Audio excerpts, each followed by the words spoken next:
나라가 참 어수선하다 보니까 계엄 사태나 탄핵 정국을 예측했다는 이른바 점술 콘텐츠가 화제입니다. 영상마다 성지순례 왔습니다. 막 댓글에 거기 어디입니까? 찾아가고 싶습니다. 제 점도 좀 봐주시오. 막 이런 맹신하는 그런 행태까지 나타나고 있는데요. 왜 이러는 건지 심리적으로 같이 한번 파악해 보시죠. 심리학기로운 시간입니다. 연세대 이현주 연구교수와 함께합니다. 교수님 안녕하세요. 네, 안녕하세요. 물론 이제 뭐 계엄령 해제라든지 탄핵 네. 결과 다 나왔는데 예전 영상들 그것도 뭐 몇 개월 전 혹은 몇 년 전 그거 찾아보면서 저 사람이 맞췄네. 이걸 예언을 했네. 네. 맞다 맞장구를 치지 않습니까? 물론 네. 막 사람들이 막 댓글을 통해서 네. 이런 현상은 왜 나타나는 걸까요? 사실 좀 너무 뜬금없는 사태에 많은 국민들이 놀라셨을 것 같아요. 그렇죠. 좀 너무 예상치 못한 일이라. 그래서 이런 사태에 사실 우리가 이제 당면하게 되면 엄청나게 인간이 싫어하는 것이 불확실성이거든요. 그러니까 예측이 안 되는 거. 네. 이런 불확실성이 있으면 하나의 어떤 토대가 뭐냐면 무의식적인 불안이 굉장히 자극됩니다. 그리고 그런 무의식적인 불안이 자극되면 뭔가 확실한 무엇인가를 자꾸 갈구하게 돼요. 그러니까 이 예측이 맞았네라는 것을 발견하게 되면 즉시 어떤 안정감이라는 게 생기거든요. 그러니까 심지어 또 맞았다라고 하는 것은 앞으로도 그 사람이 맞을 가능성이 높다는 거잖아요. 그럼 내가 가지고 있는 불확실성이 많이 완화되는 측면이 있죠. 소위 한마디로 말해서 심리적인 강력한 위안을 주는 효과가 있을 수 있다. 이렇게 말씀드릴 수 있겠네요. 불확실성이 커지면 역설적으로 확실한 걸 찾고자 하는 심리가 커지는 거네요. 네, 그렇죠. 그게 그 불안정한 마음 상태에서 안정감을 줄 수 있다라고 또 이제 마음속에서 찾고 있는 거고. 그렇죠. 그래요. 근데 이게 어떻게 보면 그렇게 예측을 하시는 분들은 네. 한 5만 가지 예측을 하다가 네. 그 중에 하나가 크게 이제 얻어 걸리는 것도 있지 않습니까? 네. 그러니까 틀리는 것도 많아요. 네. 근데 왜 꼭 맞는 거에만 이렇게 크게 주목을 하게 될까요? 일단은 뭐 우연히 하나라도 맞으면요 틀린 것보다 맞은 거에 좀 더 집중하는 경향이 보이고요. 기본적으로 인간 심리가요. 네, 그리고 그 사람에게 이른바 후광 효과가 생깁니다. 그러니까 하나라도 맞추면 그 사람은 완전히 특별하다, 또 용하다. 그리고 또 그게 안 맞은 것들에 대한 또 반대 댓글이 있을 수 있잖아요. 그러면 그건 아직 미실현된 거고, 뭐 나중에 또 맞을 수 있고 이런 식으로 뭔가 덮어지는 경향이 있을 수 있고요. 또 인간이 좀 절망스러울 때는 기본적으로 좀 구원자 이슈를 가져요. 그래서 어두울 때는 좀 빛을 찾으려고 하는 경향이 있고 이런 콘텐츠가 굉장히 소비가 좀 많이 되는 것 같아요. 이렇게 좀 불확실성이 높을 때는. 그래서 대중 심리 속에서 미래를 꿰뚫어 보는 현재를 찾으려는 경향 이런 것들이 많이 나타나는 거 아닌가 싶습니다. 한 번 맞추면 후광 효과라는 게 생기는 거고. 그렇죠. 미국에서도 그 이른바 닥터 둠이라고 하는 누리엘 루비니 뉴욕대 네. 교수. 네. 그분이 금융위기를 맞췄죠. 그러면서 그거 하나 갖다가 지금 한 20여 년째. 네. 네. 한 16년 됐구나. 와, 네. 지금도 그래서 그 사람은 안 좋다, 불안하다, 떨어진다. 뭐 이런 얘기를 계속 하고 있는데 네. 그 엄청난 임팩트를 줬던 후광 효과가 아직까지도 있는 거네요. 그렇죠. 근데 이거는 어떻게 보면 사람들이 또 그런 사람한테 또 열광을 할 수밖에 없는 대중 심리가 있기 때문인 거고. 그렇죠. 그렇죠. 특히 또 그게 불안한 상황에서는 더 그런 거고. 네. 근데 이게 또 문제는 더 극단으로 가게 될 때 아니겠습니까? 네. 이게 종교로 따지자면 이제 광신도가 될 수도 있는 건데요. 네. 이것도 사회적인 불안이 될 수도 있는 거잖아요. 뭐 사실 우리 지금 현재로서는 많은 국민들께서 막 찾아보고 하시긴 할 것 같아요. 네. 저부터도 굉장히 많이 찾아보게 되더라고요. 도대체 어떻게 된 거지? 근데 이제 그런 분들이 아니라 심지어 이제 되게 광신에 빠지는 경우가 있잖아요. 그게 어떤 형식이든 그런 경우는 흔치는 않은데 그거는 이제 단순한 믿음의 영역이라기보다는 네. 또 이분이 좀 용하다 이 정도 수준을 넘어서서 절박한 매달림의 상태가 광신이다 이렇게 말씀드릴 수 있을 것 같아요. 앞에서도 말씀해 주신 것처럼 뭔가 불확실하고 불안정한데 네. 거기에다가 어떤 절박한 상황일 때는 네. 더 매달리게 되는 거예요. 그렇죠. 그러니까 뭔가 동아줄을 지금 잡고 있는데 그 동아줄은 썩은 동아줄이야 내려와야 돼라고 아무리 얘기해도 그 동아줄을 만약에 내가 놓으면 뒤는 완전히 수렁이기 때문에 그거를 절대 내가 사실 놓을 수가 없는 거죠. 그리고 이런 광신이라고 하는 지점은 우리 뇌의 보상 시스템이라고 하는 도파민을 굉장히 활성화시킵니다. 그래서 그러한 곳에서 또 혼자 믿는 게 아니잖아요. 네. 같이 믿잖아요, 보통. 그래서 이런 집단적인 어떤 경험을 하면서 기쁨과 어떤 트랜스 상태, 안정감 이런 걸 좀 느낀다는 거죠. 그러니까 그럴 때 이제 10만 원짜리 부적도 그냥 사게 되는 거죠. 그렇죠. 네. 그리고 나만 사는 게 아니라 막 이 사람도 사고 저 사람도 사고 하니까 막 나도 사야 될 것 같은 그런 경향이 나타난다는 거죠. 불안하니까, 네. 절박하니까 네. 더더욱이. 네. 이게 이제 아까 동아줄이라고 표현을 해주셨는데 네. 어떻게 보면은 그래서 중요한 의사결정을 해야만 하는 사람들, CEO들, 네. 높은 직급에 있는 사람들, 또 권력자들도 네. 어떻게 보면 약간 부속? 네. 또 기대게 되는 것도 있는 거고요. 네. 그것도 심리적으로.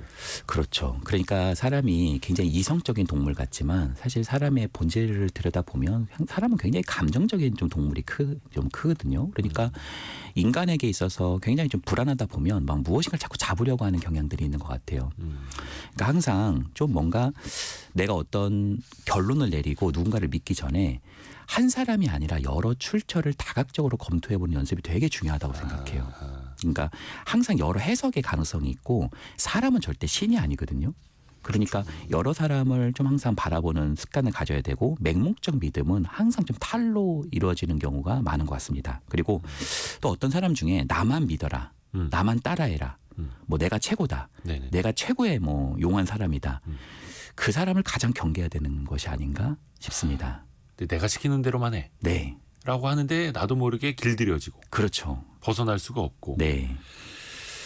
저는 그렇게 말하는 사람은 사실 둘 중에 하나라고 생각해요. 네. 그 사람이 굉장히 사기꾼적인 면모가 있거나 아니면 뭔가 그 사람이 좀 심리적으로 문제가 있는 사람이거나 그렇게 생각을 합니다.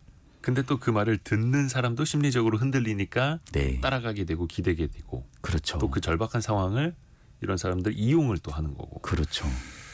아이고 참 그렇죠. 그래서 여러 사람들을 만나보고 여러 이야기를 들어야 하는데 네. 애초에 여러 이야기를 듣는 사람은 또 맹목적으로 이렇게 빠지지도 않죠. 네, 그렇죠. 이게 참 양쪽이 안 맞아요. 네. 왜 일상 속에서도 그런 거 있지 않습니까? 아 조금 느낌이 안 좋은데 아, 이거 잘 안 될 것 같은데 뭔 일 터질 것 같은데 그러다가 안 좋은 일이 실제로 생기면 네. 거봐 내 느낌이 맞았어. 왜 슬픈 예감은 틀린 적이 없나. 네. 이렇게 되는 거 아닙니까? 네. 이거 심리학적으로는 어떻게 봐야 되는 거예요? 많은 경우에는 자기 충족적 예언이라고 하죠. 그러니까 예를 들어서 이런 거예요. 이번에 시험 100% 망할 걸? 이렇게 생각을 하는 거예요. 그러면 시험 공부에 집중이 잘 안 될 거 아니에요. 네. 그렇죠? 망할 거니까. 그럼 진짜 망하는 거예요. 그럼 거봐. 내가 안 되는 거 이거 맞잖아. 이렇게 되는 거죠. 근데 반대로 뭔가 내가 시험이 이번에 되게 잘 될 걸? 이라는 게 되게 뭔가 큰 거예요. 근거 없지만 뭔가 그 믿음이 되게 큰 거예요. 그럼 좀 더 집중이 잘 되고 좀 더 나은 결과가 나타날 수도 있다는 거죠. 이런 자기 충족적 예언이 거의 대부분을 차지할 수 있고요. 근데 이제 간혹 가다가는 그것을 예측하는 부분이 좀 맞는 사람들이 있습니다. 실제로도. 그거는 이제 예언이라기보다는 직관의 영역인데요. 심리학에서 이런 부분을 직관으로 많이 설명하기도 합니다. 그러니까 우리가 가지고 있는 사고는 두 가지가 있다는 거예요. 첫 번째 사고는 아주 느리고 논리적이고 합리적인 사고가 있고요. 네. 또 두 번째는 빠르고 아주 직관적인 사고가 있는데 요 직관적 사고라는 거죠. 이거는 내가 예언을 한 것 같지만 그게 아니라 우리 뇌가 굉장히 방대한 양의 데이터를 처리하면서 쌓아온 어떤 패턴이 있다는 거예요. 그러니까 내가 이쪽이 좀 예를 들어서 내가 부동산 전문가예요. 근데 이쪽이 되게 뜰 것 같은데 이게 감으로 맞춘 게 아니라 이 사람이 굉장히 오랫동안 했었던 많은 노하우들이 뭔가 설명할 수 없는 많은 패턴들로 이루어져서 그게 딱 보이는 거죠. 그런 것들은 하나의 직관적 사고일 수 있는데 그것은 예언이라기보다는 직관에 가깝다. 그러니까 사실 그 직관이라는 것도 엄청난 경험과 데이터가 쌓이고 쌓여서 네, 그게 빠르게 나오는 것일 뿐인 거죠. 그 사람에게. 그렇죠. 네. 그게 일종의 어떤 장인의 노하우처럼. 맞아요. 장인의 노하우처럼 무수한 경험으로 이루어진 하나의 패턴의 경향성이다. 이렇게 말씀드릴 수도 근데 있습니다. 제3자가 멀리 떨어져서 볼 때는 저 사람 대단 신인가 봐. 네. 용하다. 네. 어떻게 저렇게 할 수 있지? 네. 이렇게. 네. 근데 일단은 데이터적인 측면으로 우리가 또 객관적으로 접근해 볼 필요도 있는 거고요. 네. 그런 거 있습니다. 또 하나가 잘 될 겁니다. 네. 별일 없을 겁니다. 이 어려움 잘 이겨낼 겁니다. 라고 긍정적인 메시지를 주는 것보다 네. 지금 어렵습니다. 큰일 났습니다. 특히 요즘에 유튜브 썸네일도 네. 우리나라 큰일 났습니다. 지금 경제 위기 닥칩니다. 망합니다. 그러면 조회수가 엄청 많이 나와요. 네. 왜 사람들이 긍정의 말은 대수롭지 않게 듣고 네. 항상 위험하다, 위기다라고 하면 그런 말들은 꼭꼭 챙겨서 들을까요? 사실 기자님 그 우리 뇌 자체가 예. 작은 위험 신호에도 좀 더 예민하게 반응하게 설계가 돼 있어요. 그러니까 예를 들자면 야 이번 취업 면접 다 잘 될 거야. 그러면 그냥 하는 말이겠지 이렇게 생각하고요. 야 이번 취업 면접 엄청 빡세다던데? 그러면 아이고 뭔가 큰일 났나? 굉장히 놀라서 준비하게 된다는 거죠. 이번 시험 어렵대. 네. 막 이렇게. 네, 거기에 좀 더 예민하게 반응한다는 거죠. 그래서 이런 부정적인 측면에 조금 더 우리가 좀 예민하게 반응하기도 하고 그 부분은 많은 위험을 또 방지하게도 만들어주는 것 같아요. 다만 이런 부정적인 사건에 너무 매몰되다 보면은 우리 뇌에 어떤 확증 편향이 일어날 수 있어요. 네. 예를 들어서 뭔가 뭐 주식이라든지 부동산이라든지 이런 게 계속 떨어진다라고 하는 걸 계속 접하다 보면 아하. 작은 뉴스에도 굉장히 과하게 반응하게 되는 아하. 그런 부분들이 나타날 수도 있다는 거죠. 어떻게 보면 인간은 생존 본능이 강하기 때문에 네, 내가 위험을 방지하는 쪽으로 귀 기울이게 되고 네, 근데 그게 또 너무 반복돼서 악화가 되면은 나 네. 자신을 또 갉아먹게 되는 건데 그렇죠. 그 어느 순간은 내가 끊어내야 될 텐데요. 네, 그 외 긍정적인 효과로는 이제 피그말리온 효과라는 게 있지 않습니까? 내가 말한 대로 된다라는 네. 이런 예언이나 예측을 나한테 긍정적인 방향으로 승화시키려면 어떻게 하면 좋을까요?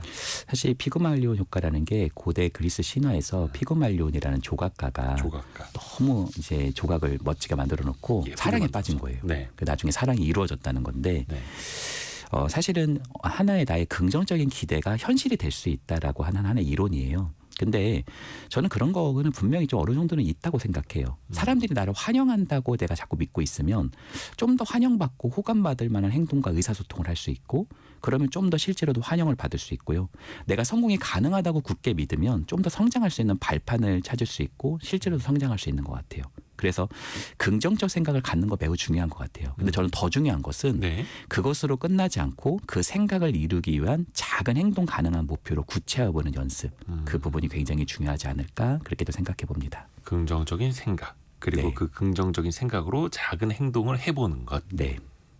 많이 배워서 좋습니다. 최순계님이 항상 좋게 생각하는 긍정적인 생각 중요하더라고요. 또 이정옥님이 내려놓고 비우는 인생을 산다면 더 행복할 것 같네요. 이렇게 또 공감해 주셨네요. 네. 연세대 이현주 연구교수였습니다. 고맙습니다. 네, 감사합니다. 감사합니다.